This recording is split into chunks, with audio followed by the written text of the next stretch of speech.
चांगला वर्कआउट करणं आणि डाएट करणं का गरजेचं आहे त्याचं उदाहरण तुम्हाला सांगतो. माझ्या वयाची लोक आत्ता जास्त तरुण आहेत तरी पण ते ढेरे घेऊन फिरतात. त्यांच्याकडे व्यायाम करणं, हेल्दी खाणं हे भरपूर ऑप्शन असून सुद्धा ते अनहेल्दी लाईफस्टाईल निवडतात. भरपूर खातात, जे आवडते ते खातात, तेलकट तुपट खातात, वर्कआउट करत नाही आणि त्यांचं शरीर एकदम विद्रूप झालेलं असतं.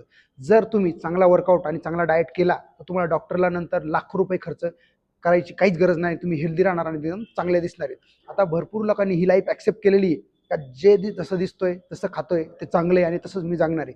पण मित्रांनो, हे तुमच्या अर्ली एजमध्ये ज्यावेळेस तुमचं वय जसं वाढत जाणार आहे, तुमच्या शरीराची झीज होत जाणार आहे, तुम्हाला चांगल्या अन्नाची आणि चांगल्या व्यायामाची गरज असणार आहे, त्यावेळेस तो माणूस एकदम हेल्दी दिसणार आहे, कॉन्फिडंट असणार आहे.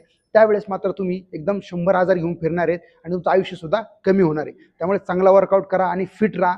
तो कॉन्फिडन्स एकदम नेक्स्ट लेवलला असतो. जे लोक वर्कआउट करतात आणि फिट आहेत त्यांना जर तुम्ही विचारलं त्यांचा कॉन्फिडन्स काय एवढा भारी आहे, तर तो ह्याच कारणामुळे आहे, कारण त्यांचं शरीर चांगलं आहे. पैसा तुम्ही कितीही कमवू शकता, पण शरीर कमवायला तुम्हाला मेहनतच कामी येणार आहे. कोणतीच गोळी आणि कोणतंच औषध तुमचा फॅट लॉस करून देणार नाही आणि तुम्हाला फिट करणार नाही. त्यासाठी तुम्हाला वर्कआउटच करायला लागणार आहे. त्यामुळे तुम्ही मेहनत करा आणि फिट राहा.